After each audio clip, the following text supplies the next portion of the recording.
Good morning. My name is Tom. I come to you from the Rustic log cabin in Northern Maine. Welcome to my cabin this morning. As you can tell, the black flies are horrendous this morning.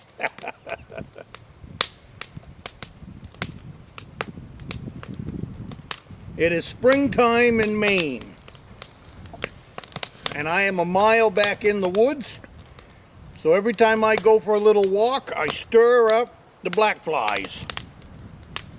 But today's video, I want to talk about kids and the woods, or kids and being in the woods, and a couple of safety items that I think all kids, and I'm going to say a kid is from anything from 18 and down, but I really want to focus on 10 years and down today. And the reason I'm going to focus on 10 years down today is because I have a 10-year-old grandson, I have a 6-year-old grandson, and I have a 2-year-old grandson. Well, last week I put together a hiking bag for all 3 grandsons. And in that hiking bag, I wanted it to be really fun for them, but it was really to also put some good safety equipment in there, because little by little, I'm starting to work with them, and I don't want them to just be on my coattails or on a family member's coattails. I want them to actually, as they grow, to be comfortable. I received a comment a week ago from a person that had no idea how to read a compass. And sadly, that is not a story that I don't hear a few times. I hear it a lot. Most of the people, I believe, that are in the woods probably don't know how to read a compass, which I don't understand, because there's always been a compass around my neck since the first time I went deer hunting. But anyways, that's beside the point. I want to talk about kids, and I want to talk about, let's talk about your kids and your grandkids. Some of the things I put in that bag, I did the fun stuff. Like we put in a nice mess kit for them. We put in a nice canteen for them. So that those are kind of the fun things. I gave them a really good compass, high quality compass. And on the compass was a whistle, just like they see Papa has a whistle. This whistle is going to be important in this video. So stick around, because I want to talk about that whistle and kids. Basically, because kids will wander off, and it's amazing how far kids can get in a very short period of time. Kids can get 2 miles from camp without even trying. They have no idea which way to go, so they can just beeline it. And a 2-year-old and a 3-year-old can beeline it just as fast as a 8-year-old. So you know that as well as I do when it comes to raising kids. So one of the things about, and the other thing was in the bag, we gave them some survey tape. I gave them a nice pair of binoculars. And they're not kids' binoculars. They are a nice woodsman binoculars. So we can go with them and they can look at birds or woodpeckers. This piece of property that I'm on right now is full of woodpeckers. Usually, I don't hear them tapping right now. But normally I've nothing to come here and listen, because I'm in wetlands, so there's dead trees everywhere, and the woodpeckers are just making a lot of racket. So let's see, the mess kit, binoculars, tape, a compass, and a good quality knapsack.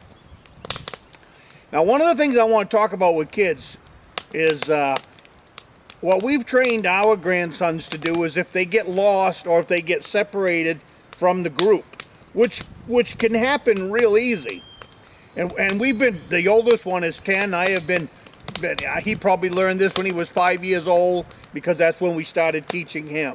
The other one is 6, so he's coming right along now. But one of the got a bug. Got a little bit of protein there.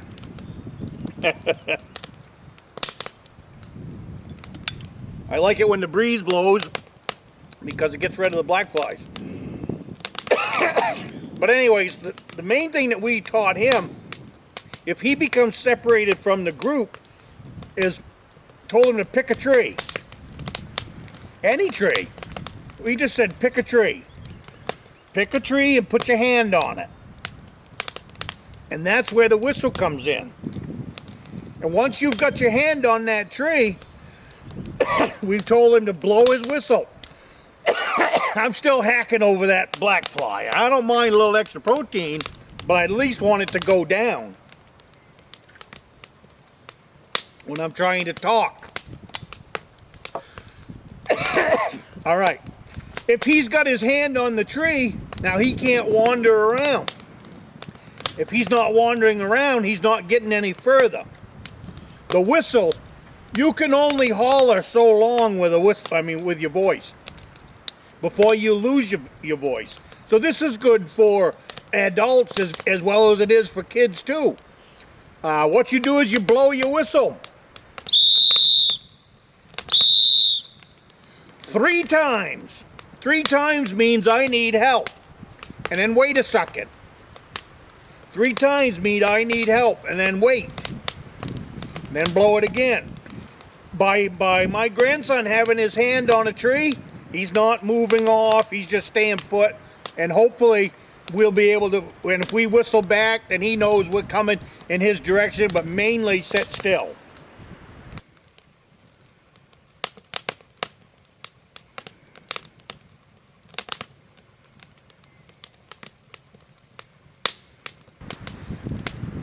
Moving on to the survey tape. Orange is very easy to see in the woods. What we've told him is take that orange tape and go in a circle around you. Right where that tree is. Start tying it to everything you can tie it to. I'm still hacking on that dang black fly. This orange tape, if they make it like in a 6-foot circle where they're standing, you're going to have a better chance on spotting them if this thing has gone into longer than a 20-minute search for the kid. You know, if you give him half a day, he can be a long ways from that tree. So you want your kids to sit still.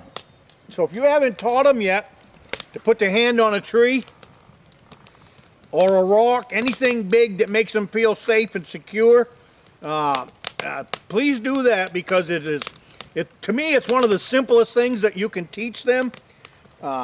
Sometimes up here there is no cell phone coverage, so you might have to search for a child quite a long time before you even get help. So at least have the child helping at the same time. And the same thing with adults. Sit still, adults. Put your hand on a tree, stay put. I know every video out there on YouTube says build a shelter, build a shelter, build a shelter. Well, I'm not a shelter builder. I don't plan on living there. You've only got to survive 72 hours in the state of Maine. And usually the Game Warden Service can find you within 72 hours. So you got to survive 72 hours.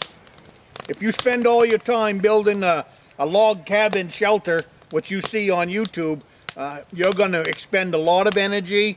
You're going to sweat. Dehydration is going to become an issue, because if you're out there lost, you probably don't have much with you. So sit still.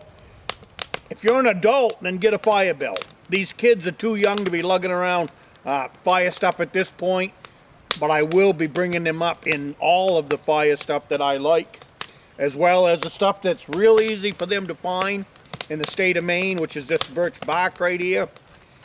It's real easy to teach a kid in the state of Maine about birch bark. And it's also really easy for them to get a fire belt with birch bark once they get to the age that they can handle fire and stuff like that. So that's my thought anyways on the kids, as well as, you know, always have them dressed well. You know, just because you're going out for a 20-minute hike doesn't mean you should leave all your common sense back at the car. You can get lost in less than 20 minutes. So I always go in the woods with a hat. I always go in the woods with a knapsack with a few odds and ends in it. And that's why we put this knapsack together for my grandsons, so that they can put a few odds and ends in their pack and they're responsible for their own gear. It teaches them responsibility, and it also teaches them to have their backpack with them with this safety equipment in it. They're proud as a peacock of the bag that looks just like Papa's. So, and yours would probably be too. As well as in that bag, they can put their lunches, they can put an extra shirt, stuff like that. Never go in the woods without some kind of clothing that can protect you. One, from these black flies that I'm dealing with right now, as well as just the elements itself. They could also have some rain gear in there, stuff like that. Rain gear, you can get that big enough that that can become your shelter fairly easy. Just stay out of the dollar store. I don't buy my safety equipment at the dollar store. I don't recommend it. I think it is ludicrous when people do recommend that. Buy yourself some good quality rain gear and make sure that it fits inside of your knapsack. A big old poncho is what I carried for many years on canoe trips, because the poncho protected me in the canoe, as well as I was able to build a shelter out of it fairly quick and fairly easy. So that's going to wrap this video up on your kids. I really wanted to put that out there about touching a tree and blowing the whistle. So I will see you in the next one.